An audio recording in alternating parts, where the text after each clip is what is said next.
What's going on, y'all? I thought I'd make a video. I was thinking about this this morning when I woke up. I mean, I think about this all the time, but I was thinking about it heavily this morning because a lot of people have initiated discussions with me about this. Obviously, I have my own personal thoughts and experiences with this certain subject, but it came up and it keeps coming up time and time again about why do black men date white women. Now, I'm going to tell you what, over time, I've noticed that it is it's something that's trending more than it used to, 20 years ago or whatever, from my perspective, from my opinion and what I've seen personally. And what I like to say about it is that it has more to do with culture than it does race. Okay. And I can say some of these things because I have personal firsthand experience. And I'll start with just a little background about me. I grew up in Fort Worth, Texas, predominantly all African-American community for most of my life. In the African-American communities, there are certain things that you do and you do not do. For lack of a better terms, certain things you do, you lose your race card. You lose your black card. And I hate to say it, but it's reality. We got to be transparent and honest. It's reality. So growing up, my sense of reality and relationships was based on what I saw predominantly, what I saw in my own personal life as far as my parental relationships and different things like that. So I can say this, and I'm not saying this is static and this is consistent with every single African-American person on planet Earth. It's not. I'm not saying that. Just my own personal experiences with what I saw. Every black woman, and growing up from the age, from when I was born to, from when I started dating to when I turned like 22, I had never dated a woman who wasn't African American. Never dated outside my race. And a lot of it was because that's a lot of what I was exposed to in our black community. And also it was stigmatized. You date anything outside of black, you will sell out, so on and so forth. So anyway, but I have to say every single African-American female that I dated either didn't know their dad or didn't have a good relationship with their dad. Was in a single parent home or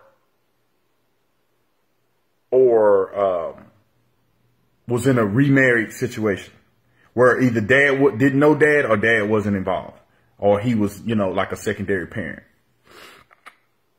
And with that comes issues, insecurities, and other things like that. Hands down, no matter what race you're involved in, those circumstances and situations are counterproductive to a healthy, conducive life in its totality. Not saying that you can't be healthy with those circumstances. It's just better if you have a streamlined representation of the way the family structure should be. So I have to say, but that was normal to me. My parents aren't together. Although my dad has been in my life the whole time, both my parents are very active, but they weren't together. So growing up, that's what I thought was normal. Fast forward that to when I went to college.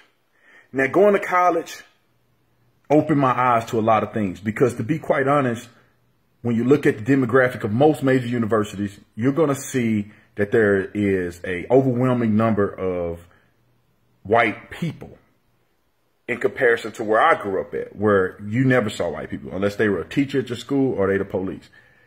And going to college is a huge culture shock because you are now the minority. Now, everything in life is not Afrocentric. It's not from an African-American perspective.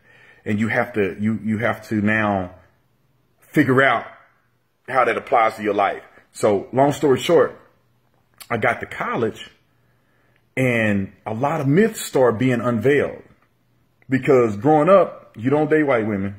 You bring a white woman home or you date a white woman. And I'm not saying this is my parents. This is society. This is peers.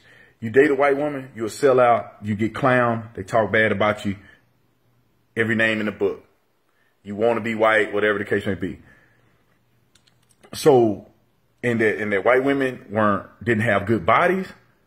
They weren't they didn't have no rhythm, and you can't bring them home. That was stigmatized in a lot of young black men growing up. It was stigmatized in me growing up. Got to college, found out that those things were in large part a myth. But the biggest thing and the most crucial point that I'm trying to make here is that when I got to college, I started seeing things that I never thought of before. My understanding of the world started changing. It sounds funny because I never heard of sushi before I went to college. I didn't know what sushi was. Somebody mentioned it to me. I'm like, what's sushi? I never heard of that. I never knew anybody that went on a hike before. Never heard of hiking as much. It wasn't something that black people never did. From my perspective, there's a lot of other things I never thought of before. Organic food. Never heard of organic food growing up. Nobody ever ate organic food. I remember going to the grocery store, and the rare times I saw organic food, I thought something was wrong with it. I thought it was the abnormal food. I thought the normal food was the stuff that don't have the labels on it, and then the stuff that said organic was some kind of weird food, some kind of stuff that got hormones in it or something crazy. That's why they charge more for it. That's what life was like for me. That's what reality was. And I got to college and I started being introduced to these different aspects of life, different avenues of life that I didn't know about. And so therefore, my mindset towards dating and women started changing, because now I realized, I really like sushi. I think hiking is a great idea. I love hiking. I love exercise. Organic food obviously is better for you. I really want to eat organic. So then the funny thing is that now when your dating pool starts to be evaluated, now white women become more of the prototype for what I wanted. And I'm not saying it's every white woman is like that, every black woman is not like that. What I'm saying is that that's kind of happens to you when you go to college based on a demographic and or experiencing and exposure to different realities. So with that being said, that's what I started seeing. And I started realizing that single parent homes weren't normal. I started realizing that not knowing your dad ain't normal. And I start seeing situations and cultural situations where I was exposed to women who knew how to treat a man, because mom and dad was married her whole life, and she knew how to be ladylike, how to be compassionate, how to be loving, and different things that I think that some cultural dynamics hinder people from being exposed to and experiencing. And so that became attractive. That became a necessity. I wanted to start over. I wanted to have a life that I didn't have. I wanted to be exposed to things that I didn't have. I wanted to be exposed to family dinners that I didn't have. And the grandma and grandpa been together, mom and daddy been together, everybody in the same family, everybody got the same kids. It becomes appealing to young African-American men who come into college and be exposed to a life that they could not have previously and that they were not exposed to. So now, and again, I want to preface that it's more about culture and less about race. And so you get indulged in this culture and you realize that this culture is something that you think is better for you. It's more conducive to your success and your happiness. And then you never go back. You never go back, and that is now the standard. And it typically ends up being more white women. Now, for me, obviously, and most black people I know, that race don't mean anything, but that cultural dynamic does. And what happens is there's a certain group of people primarily fall in that cultural dynamic. And then there's a certain group of people that fall in the previous cultural dynamic. And that stimulates the dating pool and certain young men who decide to date outside of their race. So hopefully I said that. That's a lot. That's a mouthful. So hopefully I was able to articulate it in its totality to get the clear understanding. But that's why I think young black men that people see from the outside end up dating white women more often than we've seen in the past. And you see it more often in young men going off to college at these major universities. Because I can say right now, a lot of my friends that I knew when we were younger would never date outside our race. A lot of my friends are now engaged to and are married to women outside of the race, primarily white women.